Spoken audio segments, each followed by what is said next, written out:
The Legend of the Lupus Warriors, Episode 23, The Glyph That Bleeds, Living Sigils Ancestral Language as Power Memory, Encoded in Skin. Legend bearer of memory, bound to ancient tongues. Plains of Tameri near the rift of the first voice, vibrational language awakening, blood-written memory, and sigils too old to be spoken. The skin remembers. The wind carried whispers, not voices, syllables older than words. Legend had always felt strange marks beneath his skin, not visible, not traceable. But now they burned. It started with a glyph carved into a monolith near the rift of the first voice, a symbol that pulsed when Legend's hand came near. Not carved, not etched, tattooed into the rock-like skin. He didn't mean to touch it, but he did.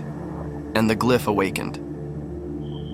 The first pulse Tameri Lowlands, east of the real Nile's rise. The warriors are exploring the cracked landscape, looking for old resonance paths connected to the 13th coil. Legend lingers near a carved standing stone, unlike the rest obsidian-like but soft to the eye, warm under his fingers.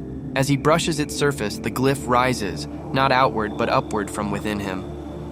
His own skin mimics it. A bleeding spiral unfolds across his arm in glowing crimson. Pearl, eyes wide, "That's not ink, that's memory." The glyph pulses once, twice, then bleeds, but the blood isn't his. It's from another time, when language birthed mountains. As legend collapses, visions flood his mind. He is in a pre-Earth epoch, standing in a valley of vibrating stones. Elder beings speak not in words, but in glyphs that hang in the air, each one shaping the terrain, each phrase forming rivers, mountains, and wind paths. One glyph forbidden is spoken aloud. The earth shudders. It is the glyph now pulsing in his skin. A sigil of binding and remembrance, meant to hold a memory so powerful it could reshape entire lands if spoken again. Legend, gasping, "It's not a word, it's a being." The bleeding path. The glyph continues to bleed. Where drops fall on the soil, stone tablets erupt from the ground, revealing ancestral scripts in a language no longer spoken, only remembered through the bloodline. The warriors gather as the land itself starts to whisper. Each of them hears a different name, a different phrase, a different buried truth. Ulrika. This isn't just a glyph. It's a seal, a living lock, lake, and legend just turned the key. The land splits into paths, each one glowing faintly. Legend must choose. But he's not choosing for himself, he's choosing which memory returns. Skin memory legend kneels. Glyphs race across his arms, chest, and spine, like vines of blood and light. They do not hurt, they remind. He is not the first to bear this mark. Thousands of years ago, a lupus ancestor gave their body as a living text to protect sacred language from erasure. That soul lives in him now, trying to finish its sentence. To stop the bleeding, he must speak. Not with his voice, but with his skin. He places his palm to the stone again and breathes through the vibration.